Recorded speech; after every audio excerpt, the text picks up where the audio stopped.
Alrighty, good morning everyone. If you want to find your seats, we're going to go ahead and get started. And welcome to our Coffee with the Senator with Senator Lonowski. And this will be our last Coffee with the Senator for basically this year. As far as I know, I don't think we're doing anything before next session. So we do appreciate all of you that have come out. This is hosted by the Adams-Webster County Farm Bureau and the Hastings Area Chamber of Commerce. So again, appreciate everyone always taking the time to come out. Be able to not only hear from the senator, but also be able to share what you're hearing or share concerns with the senator as well. So this morning's kind of format is going to be, we'll let Senator Lonowski give kind of a quick update, recap of the session, and him and I are going to have just a little bit of a Q&A on just what this last session looked like, what maybe some things will look like going forward. And then we're also, we'll ask, I've already gotten some questions, but if you have a question, put it on a note card, find someone, they'll bring it up to me, and we'll try to get it to as many questions as possible. So with that, again, thanks for coming out this morning. Senator Lonowski, if you want to give a kind of few minutes here on just recap on the things you worked on, and then we'll go into Q&A. All right. Thank you, Lance. Good morning, everybody. Good to see you again. We have all the same people. We get together all the time.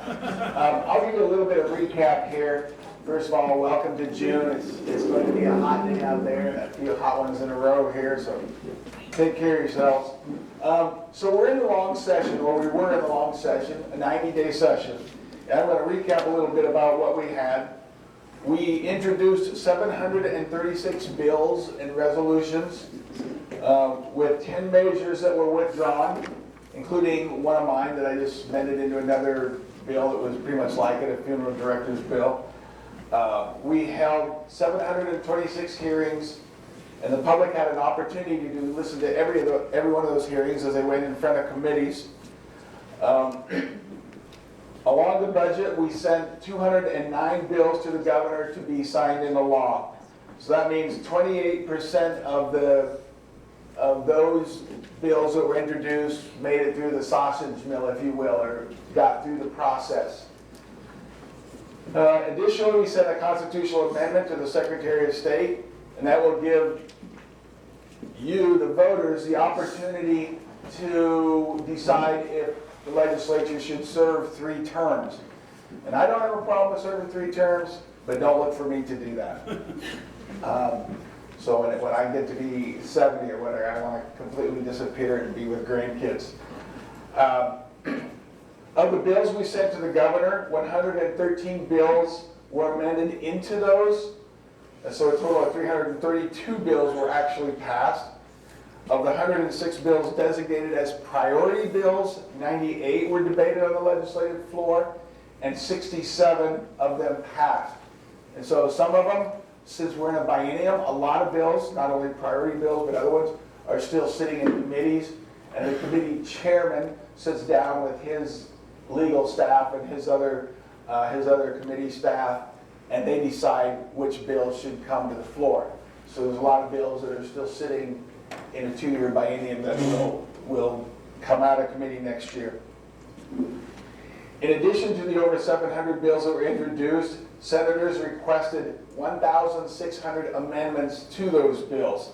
And some of those amendments are really simple, changing the word and to or changing to the word shall to may, which makes it less restrictive on whoever has to take care of that bill, whoever has to implement that bill. And there were 845 fiscal notes. And as you know, we originally had a shortfall of $430 million or $450 million short. And so the majority of senators were very prudent about the bills they brought forward with fiscal notes. Here's just some of the highlights, and if you recall, I was on the Education Committee, so here are some of the highlights that we have, and education and social media have kind of gone together a little bit in some of these, but LB 140, which requires public schools to adopt policies to restrict cell phone use from bell to bell, and what we found out is the schools that have ask their students to put the cell phone on a shelf or in a bag, and they have, depends what they're doing, everyone's doing something different, and not pick that up until 3:30 in the afternoon, that those kids that are way more active with each other, I mean, there's no surprises, right? They're interacting more. One superintendent told me that the problem is lunchtime, because it's now again a really loud lunchroom where kids are busy versus everybody's looking down. So good thing, bad thing, I guess. LD 383 creates the Parental Rights and Social Media Act. Now, your children or grandchildren, they can grab a phone and they can start an Instagram account or a Snapchat account. And this is just merely saying that a parent will have to approve that account and sign it in for the student. Now, in all honesty, there's no way you can enforce that unless somebody would sue one of the companies. But we're hoping there could be something to it, because that's social media is where a lot of our problems are taking place with students, and we don't even know they have what's called Finsta, which is a fake Instagram account, and so they can bully each other or trick other people, and it's happened where they're getting other kids to say things, do things online, and that kid didn't really know who was talking to him. So it's a little tricky, but it's kind of similar to 2 years ago when they brought a pornography bill and said you must be 18 in the state or we'll sue the company. A couple of the pornographic companies just did whatever technology they had to do that says, Nebraska people, sorry, we must have your credit card number, even though we're not charging you or whatever, we must have your data for you to sign in. And that has kind of stopped stopped all kids. And so it's really been beneficial. This is going to be the same way with Snapchat, Instagram, whatever the other one is that we've been trying to shut down. TikTok, thank you, yeah. LB 504, Age Appropriate Online Design Code Act. So what that is doing is it allows parents to just have a code where they can get into their kid's phone. Like, I'm sitting at night and my 17-year-old son or daughter is, I'm like, who's she been talking to online? I have access to her account, or 16 or 15 or whatever. Okay, so those are pretty much what we got through. Education. We also had some other bills that got through there. One allows homeschool kids, if they want to, let's use this example. Sandy Creek, if there's a homeschool child from Clay Center and they want to swim, but Clay Center, Sandy Creek, wherever they might be, doesn't have a swimming team, that they could come to Adams Central / Hastings High swim team and be a member of that. I don't see it really applying to very many students in our 3 counties. I think that's more of kind of a Omaha and Lincoln thing, where the neighboring district might have gymnastics or baseball or something. What else? Then there's also a bill that just helps parents with special needs kids. If their other children go to that school, then that school also would have to take the special needs child. So yeah, we're trying to help families out in our districts. As far as government, the governor signed into an act, well, this is still education, I guess, signed into act the TIOSA school funding formula. So TIOSA is this, I did not bring a picture of the chart. It's this chart that creates how much money each school district gets. It's called tax equalization, opportunity schools act or something along those lines. Basically, it will take the amount of money that each person has, the levy in that district, the number of students per teacher, and it comes up with this formula, and it says, for instance, Adams Central, your state aid is very low, if none, where Hastings High, you have a lot more families that are in need, and so your state aid is going to be higher. And so we have right here in our district, right here in Hastings, we can kind of see the levels of both. We've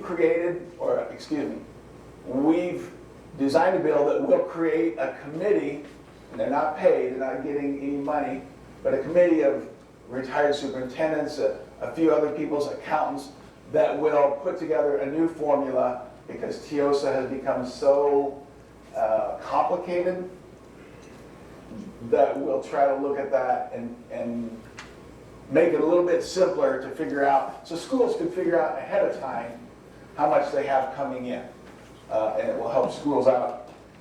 And that's going to be 18 members, School Finance Review Commission. And that was LB 303. LB 261 increases property tax relief by $105 million in 2026, $170 million in 2027. And I think I mentioned this last time, Senator Clements and his team in appropriations, they went through and they tried to trim fat in several different areas, and part of that was closing some loopholes with like wind energy, like some tax exemptions that we're receiving in some other companies, and so they've done a good job of trying to break that up and just to alleviate the debt we're in. LB 246, that bans lab-grown meat from being sold in our state. And lab-grown meat is basically like the DNA, the cells are put in a petri dish and it's grown in a lab. So we ban that, and we've also created some different requirements for labeling it. So I already used the wrong term, that we should not say lab-grown meat, because technically it's lab-grown protein. And so we're trying to just figure out, and that hasn't been an issue yet because it's not being sold, but there are labs around the United States that are creating this, maybe this way to help feed people when we have a shortage of meat. So we've designed a bill that Nebraska will continue to eat beef. Oh, where am I at here?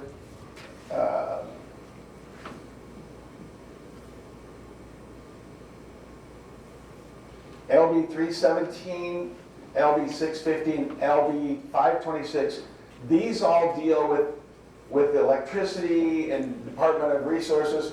So the first one, 317, Department of Natural Resources and Department of Environment and Energy will come together under one head, so it's going to reduce the number of people that are looking at it, and potentially in the future we will come up with a specific category of a technology committee, because there's so much happening with AI and with the technological world that we believe we're going to have to give some more time to that.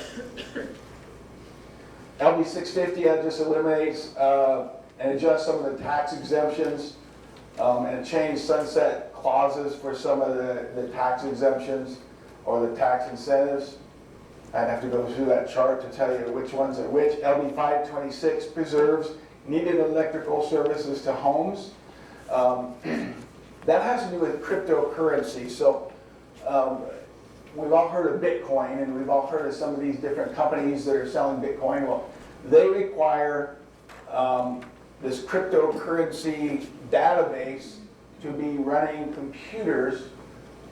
People around the world will use that. And I'm trying to look into whether or not we can set some of these on school property back in the corner of the school land and use the electricity when the district isn't in session, and then it's a huge payout for that district. So I'm trying to look to see if maybe there's a way we can alleviate some of the money we go to the school. Probably not, but I know that there's some of these crypto mining databases in our state, in our some of our counties surrounding us, and the NPPDs or the rural public electric districts. They have those setting there already, and it's a good kickback for them. And Kearney has one as well, and they're like, it's helping offset some of their tax problems. They have to have big fans, so they have to set them away from where people live just because they're kind of noisy. But this LB 526 just gives control to locals to increase that power or decrease that power. We'll say, hey, it's time to irrigate and we need our electricity. So the locals have time to, or have the power to shut that down, or at least to use a bunch less. So, in addition, we signed LB 89, which is just keeping biological men out of biological women's sports. LB 645. This is kind of a. We realized teachers were putting too much money into the retirement system, so it was overpaying. So what this does is it returns $1,000 to each teacher that has been putting in over the years, or up to $1,000 depending how long they've had in. And it still keeps the teacher retirement level at 96% or above. So Senator Lonowski, so we make sure we have enough time. So want to move into just maybe a recap of the session and ask you this question. Being a first-time senator and now went through one session. One, how did you feel the session went? And then two, being a former teacher, what grade would you give the legislature and how they performed? I was really hoping nobody would ask me that question. I'll answer. I don't know. I would give myself a C or a C minus. So, yeah, but I'm figuring things out, I think. And I would probably give the legislature a C.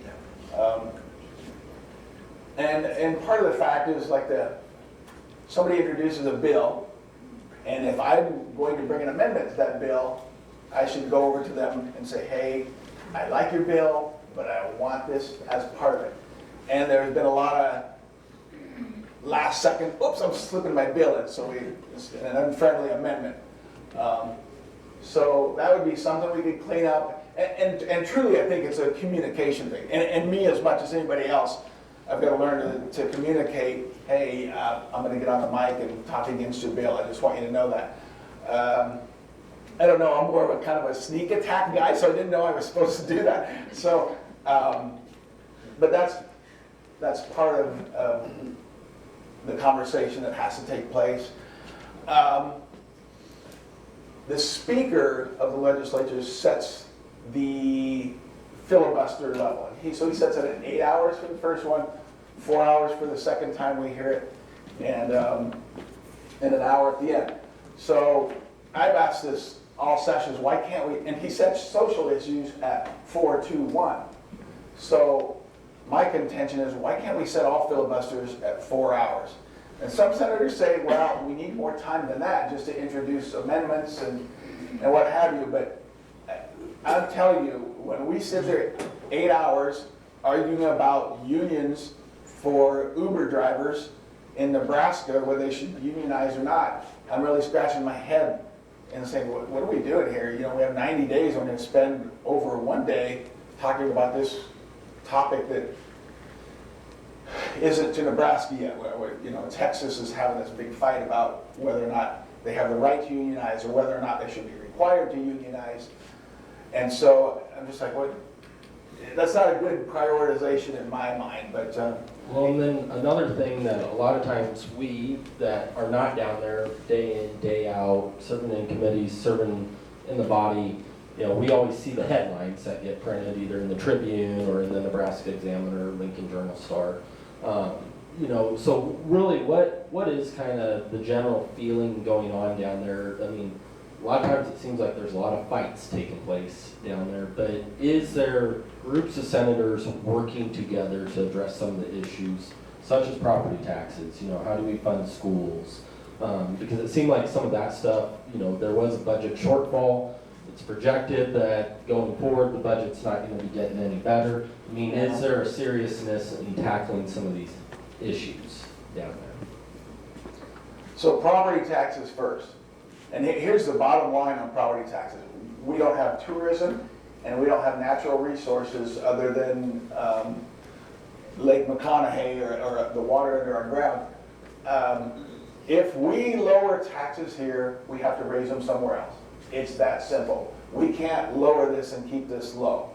You know, so the biggest argument is, okay, how do we do this? You know, people are, I mean, valuations in Hastings crazy went up, which, by the way, I noticed Blue Hills went down. You tell me how that works. But the property tax, or the valuations went up, and so there's a lot of people that are paying more in valuations now, or more in property tax than they paid for the house when they bought it 30 years ago, or 25 years ago. So, you know, unrealized tax gains, you're not really getting that money for that house, you're just paying taxes on that amount. We've got to do something there. So, you know, there's some people, if you recall, a year ago that the senators in there were fighting for epic tax, you know, eliminate property, income, inheritance, and corporation taxes. There's people that would like to implement a flat tax. There's people that think if we raise sales tax 1 penny, you know, across the board on everything, we could bring some property values down. There's people that want to just, for better lack of wording, raise the taxes on sin. They call it sin tax, which is, you know, beer, cigarettes, candy, pop, things that we don't really need, but maybe call them, you know, there's want to raise taxes on luxury tax, like we go to get your nails done or we get your hair done, and some of those situations. And so the problem is we can't all agree. What's the best way to do that? So the property tax issue, you know, it's just like 49 bowls hitting heads, all wanting the same thing, and can't come to a conclusion. Well, what was the other part of that? Well, and then just, I mean, we have going forward, there's still going to be an issue with the budget shortfall. You know, we made it through this this first session, but I believe it's in 2027. It's actually supposed to be even bigger, the budget shortfall, if current revenues don't turn around and whatnot. So, you know, I guess what Nebraskans are asking at the end of the day is the senators down there in Lincoln serious about addressing the issues that they face, whether it's property taxes, it's, you know, insurance is going up. I'm sure everyone has paid insurance on their homes. There's just a lot of feelings out there that people just and so someone being in the body, you know, do you feel like working with your colleagues, there is at least a group? We're serious as heck, but again, to find some sort of relief, we've got to figure out where we're going to take the money from. And the realization of the issue is we have a spending problem. We have got to bring spending down. Well, so everybody in that, not everybody, a lot of people in that body look at public education because most places, 60% of our taxes go toward public education. So I think that means we've got to cut some of the mandates that cost money. If you're going to go to education and say, hey, we're going to cut back on you. And the other part of that, every time you discuss with school districts that you want to cut, the superintendent and the board says, oh, we're going to have to cut our poetry program.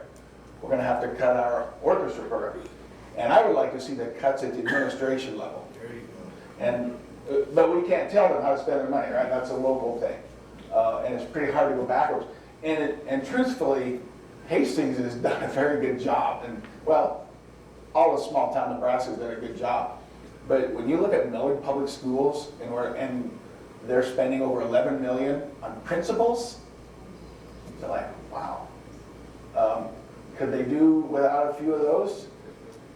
I haven't been in Millard, I just know that that's the number, and that's a lot of money. So we've got to figure out how to make public school more efficient, but their contention is, we're already cutting, we're already bare bones, and so what is the answer there? I don't know. And then going, as we look forward towards next year, you got 1 year under your belt. What are some things that, either bills or things that you plan on working here in the interim and preparing for next session? And then to add to that, how can the people here, or even, we got the Hastings Tribune, so maybe even constituents within the district, what is the best way for them to reach out to you, or what do you need to hear from them? Okay, let me work backwards. So the best way to reach out to me, if you don't have my phone number, is Lonowski@leg.ne.gov, which is my email, and that gets checked daily. If I'm not checking it, then Rod is in Lincoln. I've got some new bills that I'm looking at and working on, and trying to amend my bills that got left in committees this year. And the one thing last year going in, I was blind about who wrote these bills. So I was at my computer trying to make it sound like legalese, like lawyers. I'm going, geez. And then, I get to Lincoln and they said, well, we have bill drafting, and all you got to do is tell them your idea. And so this year going in, I won't be wasting time at 11 o'clock at night trying to figure out what my bill should say, trying to look at Kansas bill on the same thing and amend it and make it look like Nebraska. This year I can just say, hey, I want my bill, I like what Kansas is doing with, side-by-sides, and so I'd like our bill to mirror that bill or something. So I will be a little bit more efficient on each bill, but that will help. And I also know now who to go to. A year ago, I was just meeting Nick, and now I can say, hey, if I got questions about some of these irrigation problems or some of these NPPDs, I can just go there and ask, and they probably have the answer already. I don't have to go searching elsewhere. So hopefully efficiency gets better. Yeah, well, first off, thank you for stepping into this role, because I know we're always needing good people to be in public service, and so we do appreciate you serving this district in the Nebraska legislature. So now we'll turn it over to our questions here. And you maybe touched on this earlier. What are the priority bills that were left for next session? And I don't know this question, if this was for your priority bills or if there's, You mentioned that there were bills left on the table for next session. Yeah. I don't know how they're prioritized or by whom, and then what are they that were left and not signed and seem to be priority. Okay, so there's like 29 left, and I don't know. I don't know which ones they are, to be honest with you. What is frustrating to me is when somebody prioritizes a bill, that's kind of a message to the speaker that hey, this bill's important to them, and they'd like to see it on the floor. But then the speaker goes in with his team and says, let's hear this bill, and then let's hear this bill, and we want to make sure we get to this bill. So he decides how they get to the floor. So, but what those 29 are, I don't know. Any of your priorities? So Senator Hansen brought a bill that dealt with fetal remains. And so I said, well, I'll prioritize your bill. And it merely said that any medical clinic should properly dispose of those remains, either by cremation or by burial. And what we really were talking about were aborted remains. And you don't go to the woman and say, we want to know if you want to do this or this. It's simply that the clinic has got to do the proper thing with him. So it got left in. And so I don't know what goes through the speaker's mind if he says, well, this is too contentious or this isn't as important as this one. So I'm sure his team, you know, has reasoning, so. And then the next question is, and this did pass, but so the question is, why isn't lab-grown meat left to the consumer to decide? And I think Farm Bureau's position was we opposed the complete ban of it, but we supported proper labeling of it. So I guess maybe go through on the difference between banning and labeling it, and then why it passed. Basically. Yeah, so. Was it banned then? It was banned? It was banned, yes. And right now, I don't believe it's in any stores in the country. They're still in the process of trying to figure out how they want to do this. But medical researchers and people say, well, there's not enough evidence that proves that this isn't unhealthy for us, so we need to make sure that it's healthy. I'm seriously more worried about the labeling. If it says lab-grown meat, I'm like, oh, it's meat. Whereas the experts say this isn't meat at all. It's just chemicals and what have you growing in a lab. And so until there's like research done and studies to see how safe it is for human consumption, Nebraska would like to keep it out. And I believe we talked about this one actually before this started. Your LR 230 is listed as an interim study and was sent to the executive board on May 15th. The resolution is to examine options for allowing retired teachers to return to intermittent work at school. What options are you considering? Okay. So when I first introduced that bill, again, not efficient on my part, but, and actually I had a call from Blue Hill because their Spanish teacher got pregnant and she was going to have this baby right about August 15th. So they asked me, could I come down for the first quarter? It was right after I retired. I said, well, I can for 8 days, and then I have to take off till the next month. I can for 8 days, then I got to wait for the third month. So you can go a total of 40 days. With a school district, Mr. Moore says, well, that's kind of messed up. That doesn't really fill a slot. Like I want one person all the time there. And so I started thinking, like, why do we do that? The idea is teachers don't retire and then the next day sign a contract in the exact same school and sort of double dip. But the reality is we're very short on substitute teachers right now. And so I looked, I said, okay, 8 times 5 months, 40 days. Why can't we just put that 40 days anywhere? And I had to speak to the IRS people, the Nebraska Department of Education, the retirement committee, trying to get phone calls. I say, you guys still haven't explained to me why this doesn't work. Their best answer is it might interfere with a teacher's retirement, and they would have to come out of retirement. So they kept saying might. The IRS said, we can give you an expert opinion, but it will cost you, because our lawyers can't work for free. So it would cost the legislature $800 to $1,200 for this legal research. And so I said, no, I don't like spending people's money. It's not mine to spend. So I started looking around and, well, Iowa's got something that allows them to come back. Well, Wyoming's is a little bit different, a little bit more amicable to the teachers that have just retired. So it really is that one window, that first semester, and I realize the state's doing way better than they used to. You used to have to sit out a year, I think, way back in the day. But I still think, well, if they're not signing a contract, they're not trying to deceive the state into taking an extra job. And not that you should all know what teachers make, but God forbid a guy that retired at $60,000 a year go in the next year and try to make some money. And so my study is just looking at all the states around us, and I'll try to bring that bill back.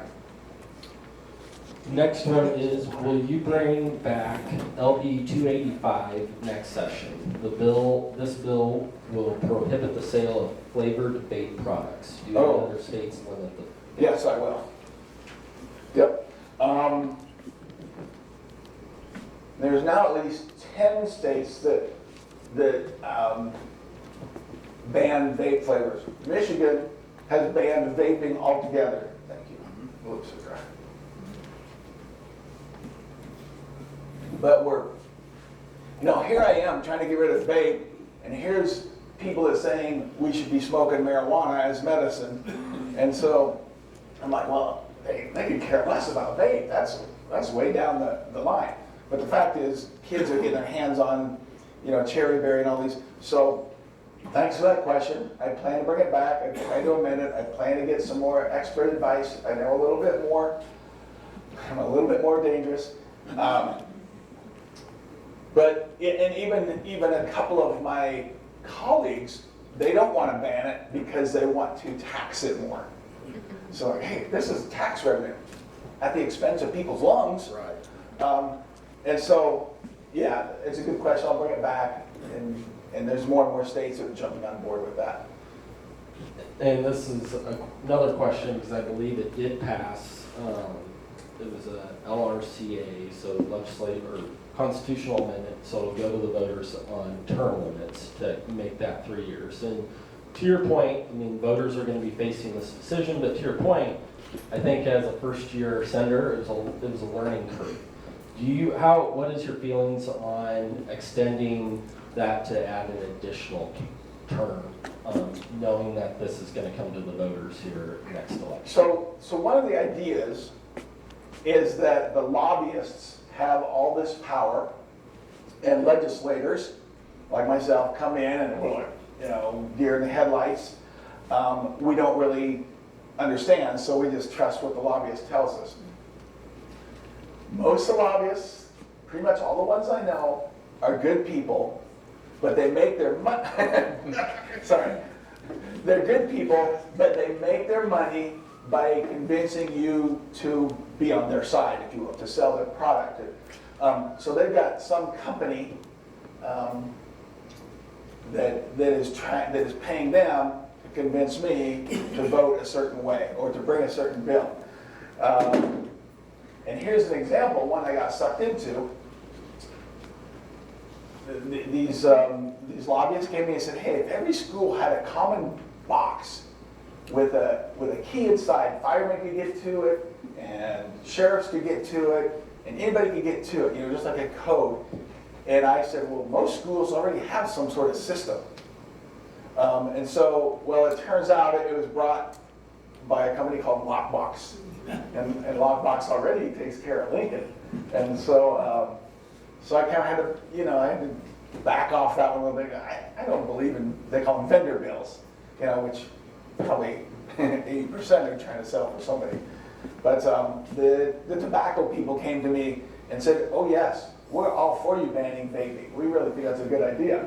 Well, then the idea is maybe people smoke more tobacco products. The term limits going to 3 terms. I guess my belief is whatever I want to get done, I hope I can get it done in 8 years. If you add a 3rd term,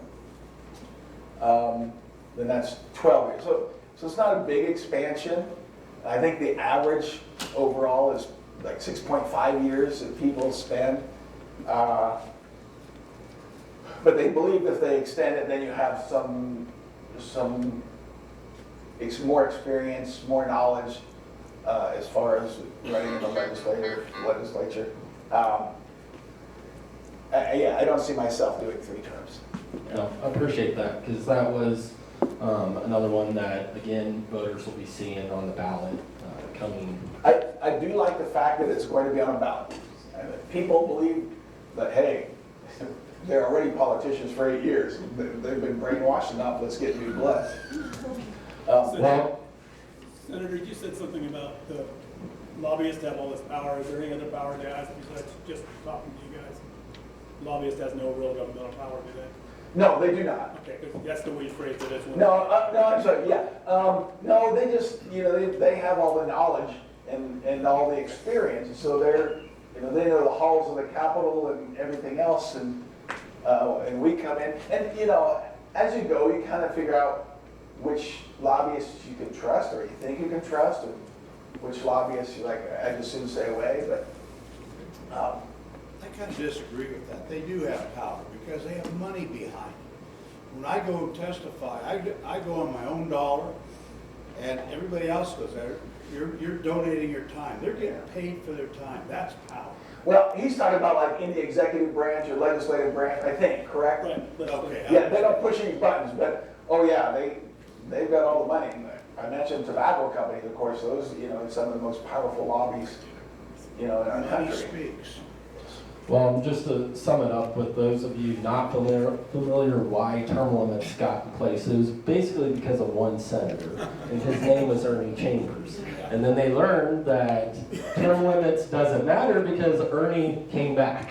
And then there was a chance he was going to come back again, but I think he's now fully retired. So to echo being involved with Farm Bureau, I will echo what Senator Lonowski has said. That has been a challenge that we've based on a farm organization that represents family farmers and ranchers in rural Nebraska. Is just, you are, to Dewey's point, you are up against groups, people sometimes that don't have the best interest in us, but you also, as Senator Lonowski alluded to earlier, you get a lot thrown at you in your first year. Usually you do not figure out the ins and outs of the legislature until you're finally in those last 2 years. And then you're like, oh, I just finally figured this place out, and now I have to give it up. And so, I would just encourage people to get informed, because that will be an issue coming to the ballot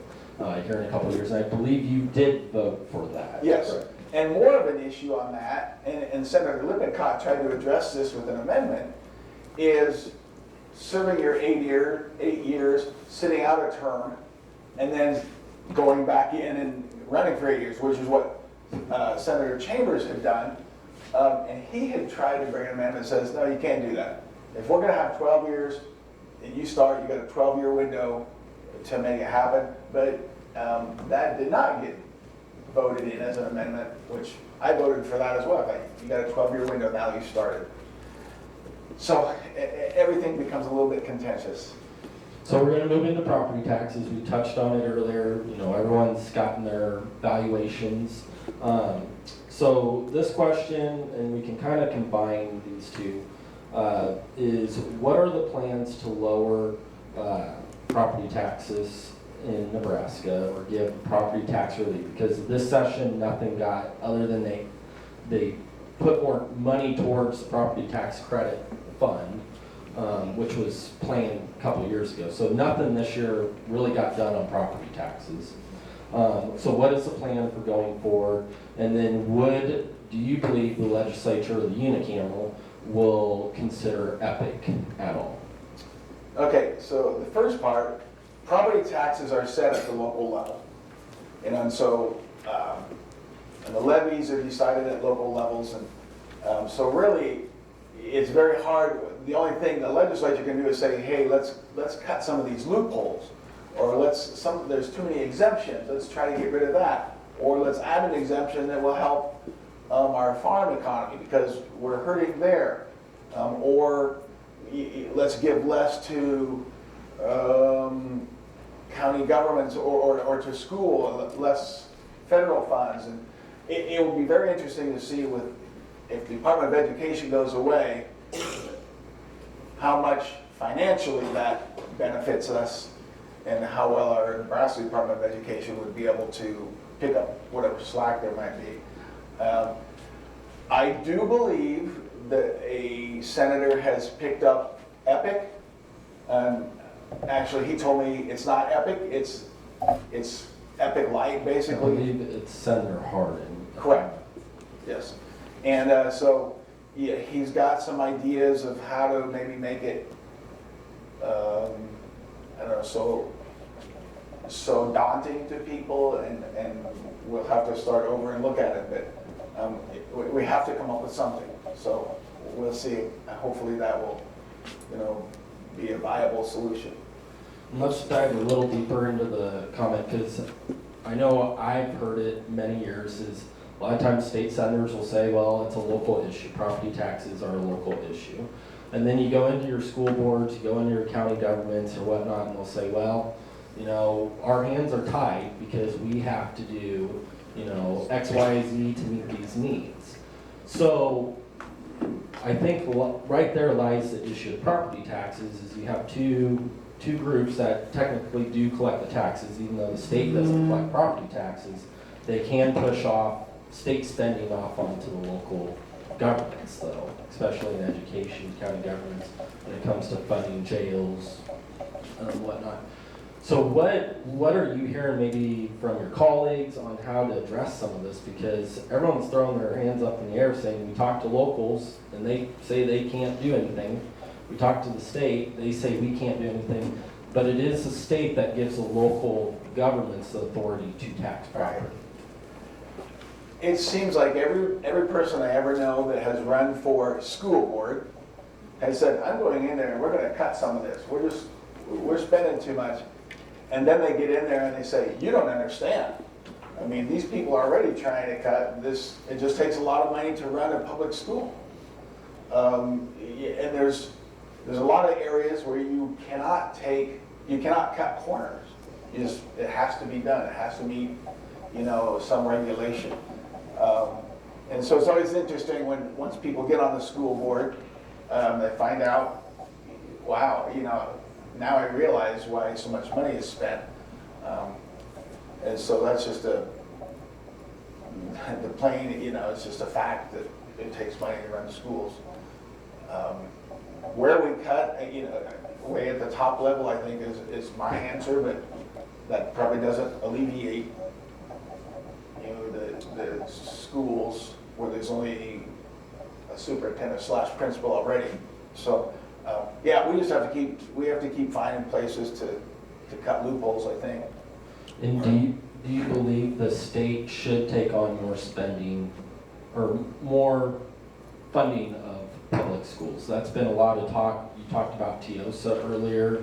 TIOSA is the funding mechanism for state aid, basically, for local schools. So I know there will be some bills. There is talk of some things coming this next session about raising some sales taxes to offset, but also some triggers to help lower, push that local levy down a little more. So do you support that? I really hate for the state to take over any more schooling. You know, I mean, I think the better you are, the more you can keep at the local level, the better you'll be.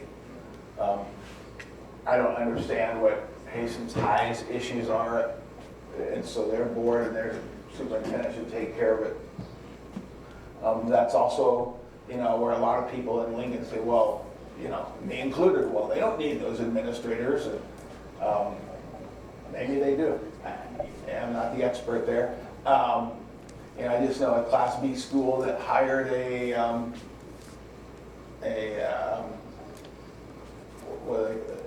HR person, human resources, to help hire new teachers. And I'm like, that's kind of crazy. I won't mention the school, but it's not a big school. I'm like, you have money to, you know, that's probably a $70,000 a year job. So that's the kind of cuts I'd like to see, is get into the administration and see, would you really need that person? So is that something the legislature needs to No, address? it isn't. That's the problem. It's something that should be done at the local level. Most people, they trust their schools. They trust hey, our superintendent's doing the right thing.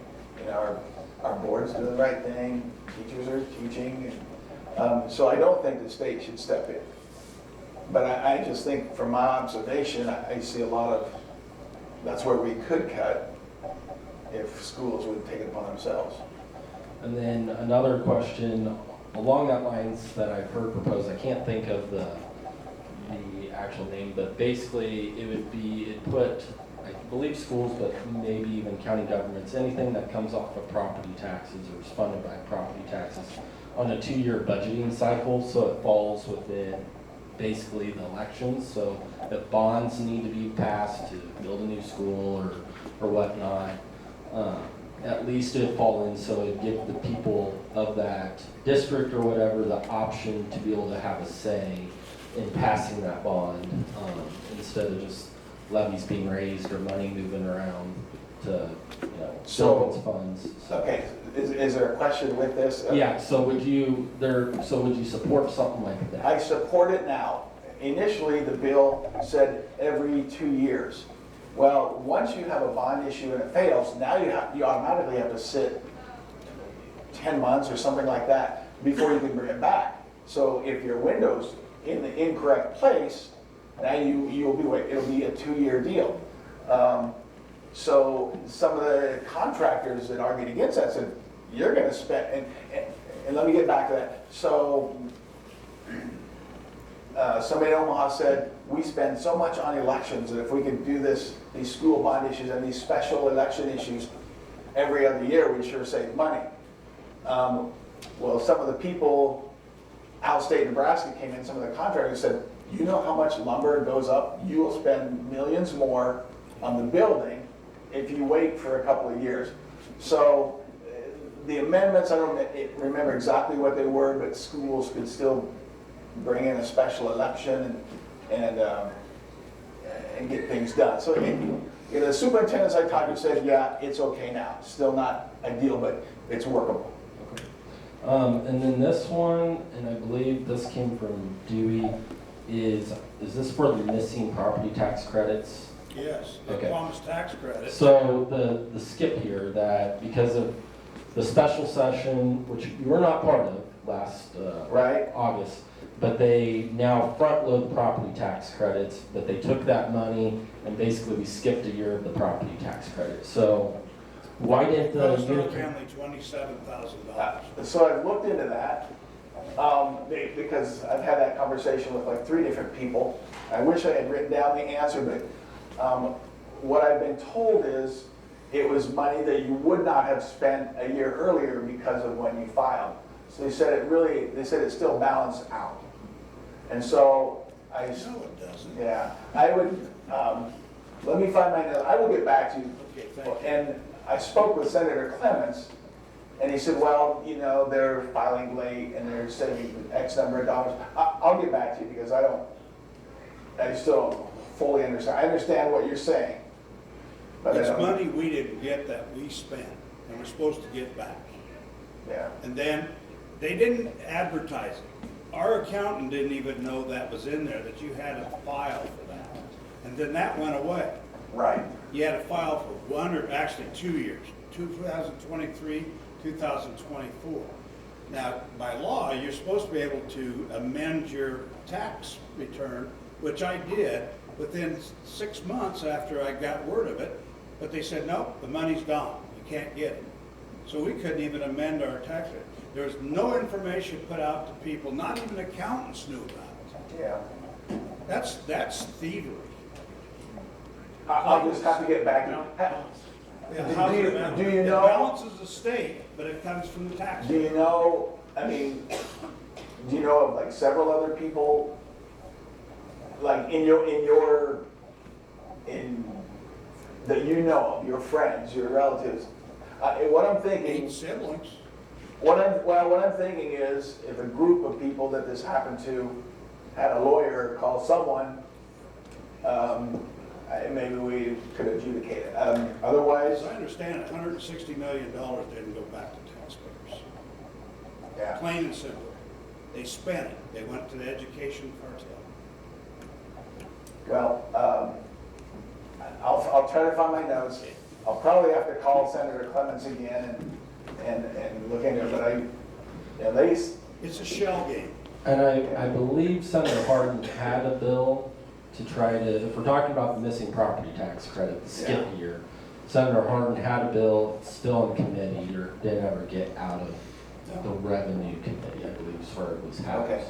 So, but this would, and basically it was if you paid your taxes all up front in December, you got that property tax credit on your income. So tax credit sounds good, but it isn't. yeah. Not in this case. Okay, we got just a couple more, and if you do have any questions, make sure you get them in, but we only have about 5 minutes left. Why wasn't mental health assistance emphasized in this year's legislative budget when there's such a growing need for mental health services? And Nebraska doesn't have enough providers? I think mostly because right now we're at a deficit, and adding facilities or adding people or adding services adds cost. And I'm not trying to make an excuse. And I also would, I really would like to see, I'm not gonna say that yet, but at this point, I don't have a great answer for that, other than we just don't have, we're trying not to spend money because we're at a deficit.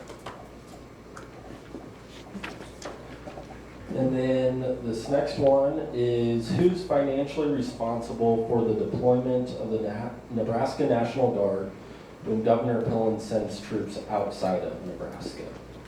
Who's financially responsible? Yeah, who pays for it? That comes from federal.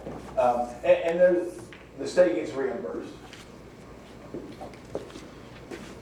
Okay, and then what can the legislature do to help lower recidivism when inmates are released from incarceration? To reduce recidivism, my first thought is we release people too early. If they're given 5 to 10 years, then I think 5 years, and they're good in there, they shouldn't be released. And yet, we have parole boards and stuff that say, oh, good behavior, 2.5 years. Obviously, they need counseling while they're in. And I will tell you, from experience, they go right back to the same group that they were with. And they have all the best intentions. They think they're reformed. They go back to their same friends who are doing the same things. It's hard to stay away from them. And I truly think that's, I don't know if we want, if we pay to relocate them, but then you're going to have some state that's really angry with you, accusing you of relocating criminals to another state or whatever. It comes with counseling. That's all I have for questions. If you would, join me in sharing our appreciation for Senator Lonowski, who has done 4 copies with the senator. We really appreciate the Hastings Chamber, and Adams Webster County Farm Bureau really appreciates Senator Lonowski joining us and also working. Because Farm Bureau, yes, we have a lobbyist, the chamber, I don't think Hastings Chamber has their own personal lobby, but there's the Nebraska Chamber.